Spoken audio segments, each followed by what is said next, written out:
ইরাকে জ্বালানি খাতে বড় পরিবর্তনের উদ্যোগ নিয়েছে দেশটির কর্তৃপক্ষ। জীবাশ্ম জ্বালানির ওপর নির্ভরতা কমাতে এবং বিদ্যুৎ সংকট মোকাবিলায় দেশটির দক্ষিণাঞ্চল বসরা প্রদেশে দ্রুত সম্প্রসারণ করা হচ্ছে সৌর বিদ্যুৎ উৎপাদন। বসরা শান নামে সৌর বিদ্যুৎ কেন্দ্রটির প্রথম 250 মেগাওয়াট ইউনিট চলতি বছরের মার্চে জাতীয় গ্রিডে যুক্ত হয়ে উৎপাদনে যায়। প্রকল্পটি বাস্তবায়ন করছে ফরাসি জ্বালানি প্রতিষ্ঠান টোটাল এনার্জিস। প্রকল্প সংশ্লিষ্ট কর্মকর্তারা জানিয়েছেন, 4টি ইউনিট মিলিয়ে এই কেন্দ্র থেকে মোট 1 গিগাওয়াট বিদ্যুৎ উৎপাদনের লক্ষ্য নির্ধারণ করা হয়েছে। পুরো প্রকল্পে ব্যবহার করা হচ্ছে প্রায় 20 লাখ সৌর প্যানেল।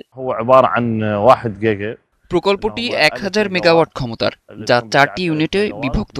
প্রতিটি ইউনিটের ক্ষমতা 250 মেগাওয়াট। প্রকল্পটিতে 20 লক্ষ সৌর প্যানেল রয়েছে, যার প্রতিটি ইউনিটে 5 লক্ষ প্যানেল আছে এবং এটি 4 বিভাগে বিভক্ত।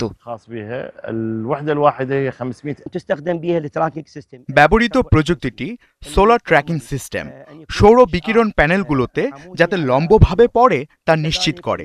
পাশাপাশি অটো ক্লিনার রোবট, যা রোবোটিক সিস্টেমের সাহায্যে শুষ্কভাবে পানি ব্যবহার না করে প্ল্যান্টটি পরিষ্কার করে। প্রকল্প ব্যবস্থাপক জানান, এ প্রকল্পে আধুনিক ট্র্যাকিং প্রযুক্তির পাশাপাশি রোবোটিক ড্রাই ক্লিনিং এর মাধ্যমে মরুভূমির ধুলাবালি পরিষ্কার রাখা হচ্ছে, যাতে বিদ্যুৎ উৎপাদন ব্যাহত না হয়। তবে বসরা প্রকল্পের দ্বিতীয় ধাপ চালুতে কিছুটা বিলম্ব হচ্ছে। আমদানি রুট বন্ধ থাকায় প্রয়োজনীয় কিছু যন্ত্রাংশ সময়মতো পৌঁছায়নি। ফলে মে মাসের পরিবর্তে জুন বা জুলাইয়ে দ্বিতীয় ইউনিট চালু হতে পারে বলে জানিয়েছেন কর্মকর্তারা। সংকট এবং যুদ্ধ পরিস্থিতির কারণে দ্বিতীয় পর্যায়ের কাজ মূলত 1 মে থেকে চালু হওয়ার কথা ছিল।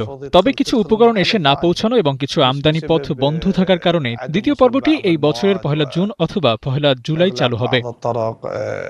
এদিকে জাতিসংঘের 2022 সালের এক প্রতিবেদনে বলা হয়, জলবায়ু পরিবর্তনের প্রভাবে সবচেয়ে ক্ষতিগ্রস্ত দেশগুলোর মধ্যে রয়েছে ইরাক। একই সঙ্গে পানি সংকটেও ঝুঁকিপূর্ণ অবস্থানে রয়েছে দেশটি। নাহিদা রিন্থি, 71।